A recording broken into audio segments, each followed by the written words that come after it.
Hi guys, welcome to Cafepedia. और ये video है बहुत ही ज्यादा स्पेशल सभी बच्चों के लिए जो भी केमिस्ट्री को अपना एक वीक पॉइंट मानते हैं या फिर एक स्ट्रॉन्ग पॉइंट मानते हैं। ठीक है, दोनों चीजों पे बात करेंगे, लेकिन उससे पहले बात कर लेते हैं मेनली कि इस वीडियो में हम लोग बात करने वाले केमिस्ट्री के 30 डेज प्लान के बारे में, जिसमें कि हम लोग केमिस्ट्री को इस तरीके से कंप्लीट कर सकते हैं कि हम लोग आराम से उसमें 95 प्लस स्कोर कर पाए in our class 11th। And also we are going to talk about the important chapters जो कि आगे आपको फ्यूचर में देखने को मिलेंगे, चाहे हो जेईई, नीट या फिर other competitive exams like NDA वगैरह। जितने भी एग्जाम्स आपको देखने को मिलते हैं उसमें आप लोगों को ये सारे चैप्टर से क्वेश्चंस देखने को मिलेंगे जो कि क्लास 11th के हैं। देखो, अगर टाइम वैल्यू को लेकर चला जाए तो हमारे पास टाइम वैल्यू की बात अगर हम लोग करेंगे तो उसमें हम लोग बात करेंगे उन चैप्टर्स की जिसको अगर आपके पास कम टाइम है फिर भी आपको उस पर ध्यान देना बहुत ज्यादा कंपलसरी है। तो इस वीडियो को बहुत ही ध्यान से देखना। और इस वीडियो को देखने से पहले तुम्हें मैं बता दूं कि भाई चैनल को सब्सक्राइब जरूर करो, या फिर बहन चैनल को सब्सक्राइब जरूर करो, क्योंकि जब तुम लोग सब्सक्राइब करोगे तभी ये फैमिली और बड़ी होगी और ज्यादा लोगों तक हम और अच्छे से पहुंच पाएंगे। तो वीडियो देख रहे हो तो चैनल को जरूर सब्सक्राइब करना और हाँ, वीडियो को लाइक जरूर करना। मिलते हैं इंट्रो के बाद और डिस्कस करते हैं हम लोग बहुत ही डिटेल में हमारे हर चीजों के बारे में, यानी कि केमिस्ट्री के बारे में। तो लेट्स रोल द इंट्रो। कम बोला ज्यादा जो भी पहले बोले फेक फिर करे गाना कॉपी। मेरा लेवल तेरे लेवल से बहुत ज्यादा दूर, बेटे हाथ तो लगा जो तेरी माना। नमस्कार, आपका स्वागत है। बंदे सारे शातिर, जवाब सारे हाजिर, बड़ों से लेके बालक, घरों से लेके बाहर। वेलकम बैक गाइस, मेरा नाम है ऋतुराज और मैं हूं आप ही की तरह एक आम स्टूडेंट जो कि आपकी हेल्प करने के लिए छोटे छोटे वीडियोस आपको प्रोवाइड कराता है ताकि आपको लाइफ को थोड़ी सी स्मूथ बना पाऊं। अभी वीडियो स्टार्ट होने से पहले मैं आपको बता देना चाहता हूं एक बहुत अच्छी अपॉर्चुनिटी के बारे में, यानी कि जो बच्चे जेईई मेंस 2021 को टारगेट कर रहे हैं उन सभी के लिए एक बहुत अच्छी बैच लेके आया अनअकैडमी, जिसका नाम है एमसीक्यू बैच। अब नाम से इस बैच को जज मत कर लेना, क्योंकि इस बैच में आपको टॉप फैकल्टीज देखने को मिलेंगे जो फैकल्टीज आपको पढ़ाएंगे जेईई मेन की सिलेबस बहुत ही कम टाइम में in the form of a crash course. ये आपका शुरू होने वाला है फ्रॉम दिसंबर 21 और 21 दिसंबर से ये आपका जो क्रैश कोर्स है वो स्टार्ट होगा। और उसके बाद आप लोग बहुत ही इजीली सारे चीजों को एकदम कम समय में कंप्लीट कर पाओगे। इसमें ना ही सिर्फ आपको सिलेबस के सारे इंपॉर्टेंट टॉपिक्स को कंप्लीट कराया जाएगा, साथ ही में आपको देखने को मिलेंगे वो टॉप चैलेंजिंग क्वेश्चन जो कि आपके जेईई मेंस एंड एडवांस में आ सकते हैं। जो फैकल्टी है वो आपको प्रोवाइड कराती है सारे वो क्वेश्चन जो कि आने के सबसे ज्यादा चांसेस है, और साथ ही में एकदम प्रॉपर एक्सप्लेनेशन। और अगर कोई डाउट हो तो भाई आपके डाउट को भी सॉल्व करने के लिए आपकी फैकल्टी वहां पर बैठी हुई है। मेक श्योर करो कि अगर आप जेईई मेंस को टारगेट कर रहे हो 2021 तो आप इस बैच का पार्ट जरूर बनते हो, क्योंकि इस बैच में आपको एजुकेटर्स देखने को मिलेंगे like HK Hazaria, Parag Kirar, Vinod Kumar Sharma and Lucky Jethani जैसे टॉप एजुकेटर्स। ये बैच आपकी जेईई मेंस एंड एडवांस 2021 को टारगेट करके बनाई गई है, और इस बैच में आपको सभी कुछ देखने को मिलेगा बहुत ही अच्छे से, और आप अपनी प्रिपरेशन को और भी ज्यादा एक लेवल अप इजीली ले जा सकते हो।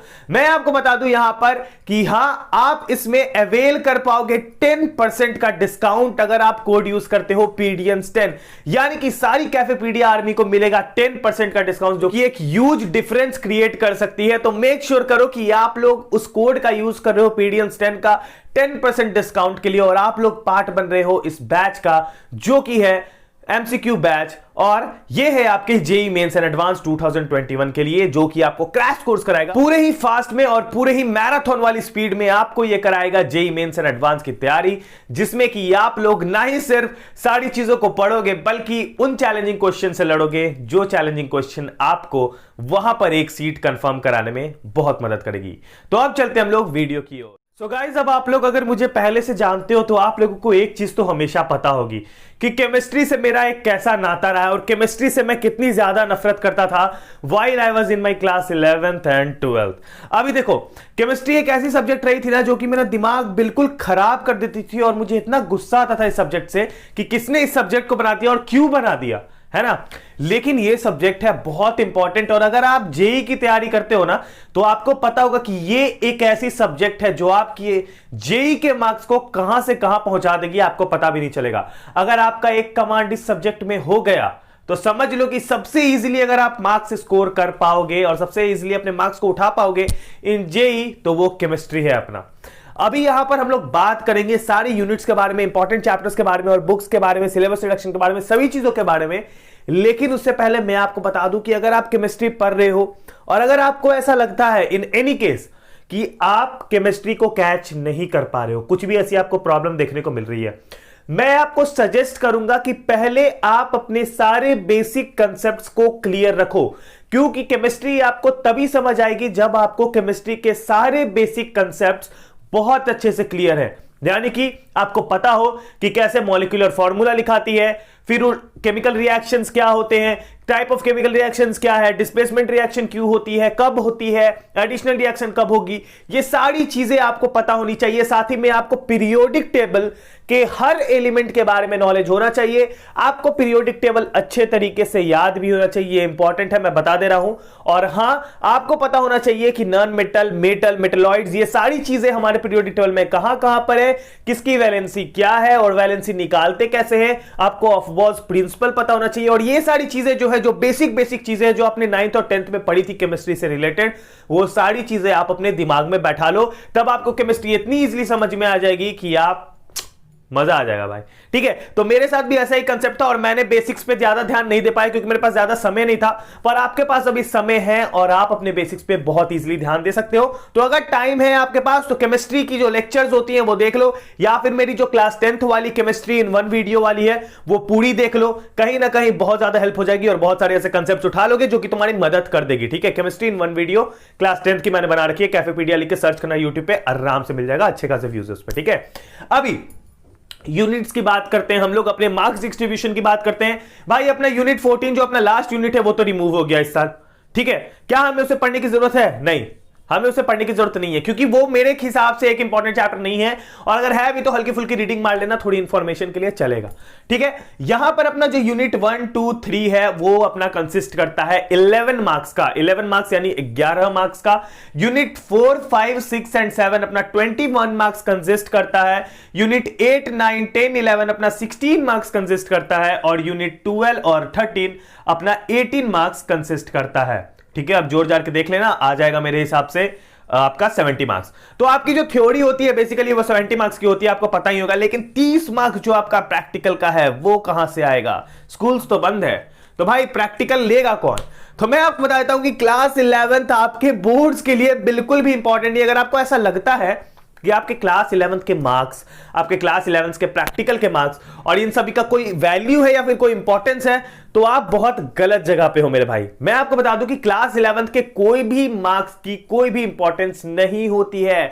It's all about the knowledge. अगर आपको नॉलेज चाहिए तो यस इट इज इंपॉर्टेंट, पर क्लास 11 की मार्क्स आपको कहीं भी नहीं पूछी जाएगी, ना ही आपको क्लास 11 के मार्क्स आपके 12th बोर्ड में किसी भी तरह से जुड़ेंगे। मुझे पता है कि यहां पर बहुत सारे ऐसे स्कूल्स के टीचर्स होंगे जो आपको यह चीज बताते होंगे कि क्लास 11th की केमिस्ट्री की मार्क्स आपके क्लास 12th की केमिस्ट्री की मार्क्स डिसाइड करेगी, लेकिन ऐसा नहीं होता है मेरे भाई।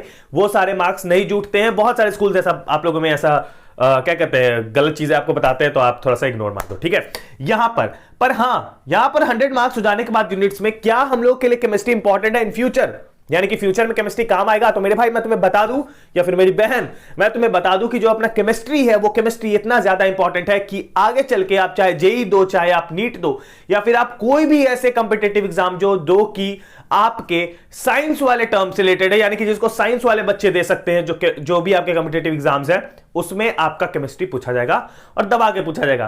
कुछ ऐसी जगह है जहां पर सिर्फ मैथ्स और फिजिक्स आते हैं, और कुछ ऐसी जगह है जहां पर मैथ्स, फिजिक्स, केमिस्ट्री तीनों आते हैं। तो जहां पर मैथ्स और फिजिक्स आते हैं वहां पर इसकी इंपॉर्टेंस तो नहीं रह जाएगी, पर जहां मैथ्स, फिजिक्स, केमिस्ट्री तीनों पूछे जाते हैं जिन साइंस बेस्ड एग्जामिनेशन में, कॉम्पिटिटिव एग्जामिनेशन में, वहां पर आपका यह बहुत ज्यादा इंपॉर्टेंट होता है। केमिस्ट्री में ज्यादा चीजों पर ध्यान देने की जरूरत नहीं है क्लास 11 पे, पर जो बेसिक चीजें जिसको आप पे ध्यान देना है वो इंपॉर्टेंट चैप्टर आपका chemical bonding and molecular structure, बहुत इंपॉर्टेंट मेरे भाई। तुम्हारा ये क्लास 12th पूरा सिलेबस बचा सकती है अगर तुमने इस चीज पे अच्छे से ध्यान दे दिया, यानी कि अगर तुमने chemical bonding and molecular structure वाले टॉपिक पे बहुत अच्छे से ध्यान दे दिया तो तुम्हारा क्लास 12th ये बचा देगी बहुत अच्छे से। ऑर्गेनिक केमिस्ट्री में बहुत हेल्प करेगी, इनऑर्गेनिक में बहुत हेल्प करेगी, हर जगह बहुत ज्यादा हेल्प करेगी। ठीक है। अगला है अपना general principle of organic chemistry. ये तो आपको जाननी जरूरी है भाई। अपना क्लास 12 का जो पार्ट 2 है केमिस्ट्री का, वो टोटली ऑर्गेनिक केमिस्ट्री का बुक है। अगर आप लोगों को पता ही होगा, शायद क्लास 11th वाला भी है, क्लास 11th वाला अपने ने ध्यान से नहीं देखा, पर हाँ क्लास 12 वाला जो आपको पार्ट 2 बुक मिलेगा वो टोटली ऑर्गेनिक केमिस्ट्री। और मैं आपको एक चीज इसके बारे में, एक टिप बताऊंगा जो कि आपको बहुत ज्यादा खुश कर देगी। पर इसके बाद तीसरा है हाइड्रोकार्बन्स। इसमें पूरा ध्यान रखना है, ठीक है। लेकिन मैं आपको बता दूं, ये 3 चैप्टर मैंने इंपॉर्टेंटली इसलिए उठाए क्योंकि ये 3 ऐसे टॉपिक्स हैं जो कि आपके क्लास 12 साथ ही में आगे चल के आपके कोई भी कॉम्पिटिटिव एग्जाम्स हो उसमें बहुत ज्यादा आपको हेल्प करेगी। इतना ज्यादा कि आप लिटरली बहुत ज्यादा खुश हो जाओगे, ठीक है। ये हो जाने के बाद और ये हो जाने के बाद अभी हम लोग बात करेंगे बुक्स टू यूज के बारे में। लेकिन उससे पहले मैं आपको एक बहुत ही इंपॉर्टेंट और एक ऐसी चीज बताने वाला हूं जो कि आपकी चीज को बहुत ज्यादा बचा लेगी, ठीक है। अब मैं यहां पर आपको एक चीज बता रहा हूं। जब आप क्लास 12th में जाओगे, ठीक है, जब आप क्लास 12th में जाओगे तो आपको बहुत सारे ऐसे मिसकंसेप्शन दिमाग में डाले जाएंगे कि जो केमिस्ट्री है उसमें तुमको ये पढ़ना है, उसमें तुमको वो पढ़ना है, उसमें तुमको ऐसे करना है, उसमें तुमको वैसे करना है। पर ऐसा कुछ नहीं है मेरे भाई। Class 12th chemistry is very easy than class 11th chemistry. अगर तुम क्लास 12th की केमिस्ट्री लास्ट के 2 महीने भी दबा के पढ़ जाओगे, आराम से हर एक चीज समझ में आ जाएगा, ठीक है। मैं तुम्हें यहां पर लेकिन ये सजेस्ट नहीं करूंगा कि लास्ट के 2 महीने पढ़ो, पूरे साल पढ़ो भाई। पूरा साल किस लिए है, ठीक है।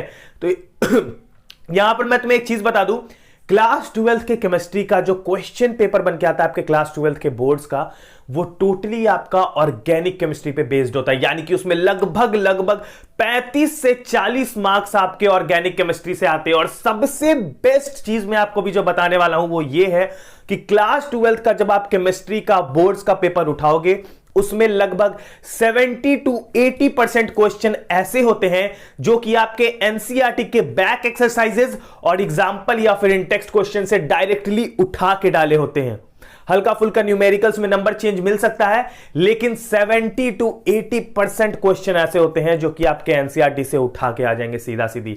ऑर्गेनिक में तो मैं आपको गारंटी देता हूं कि ऑर्गेनिक में आपके मैक्सिमम जितने भी क्वेश्चंस होंगे वो आपके बिल्कुल एक्सरसाइज से और इन टेक्स्ट और एग्जांपल से उठा के आएंगे। यानी कि 35 से 40 मार्क्स कंफर्म है अगर एनसीईआरटी को एकदम दबा के खेला खत्म कर दिया उसका, ठीक है। और मैं आपको बता दूं यहां पर कि फिजिकल केमिस्ट्री आपको इतनी इजी लगने वाली है, इतनी इजी, क्योंकि उसमें जो आपके जो न्यूमेरिकल्स है बस उस पर कमांड कर लो भाई। एग्जाम में फिजिकल केमिस्ट्री से मेनली न्यूमेरिकल आएंगे और इतने बढ़िया न्यूमेरिकल और इतनी इजी न्यूमेरिकल जो कि तुम यू बना लोगे, बिल्कुल एनसीईआरटी बेस्ड आएंगे, ठीक है। तीसरा, इनऑर्गेनिक केमिस्ट्री।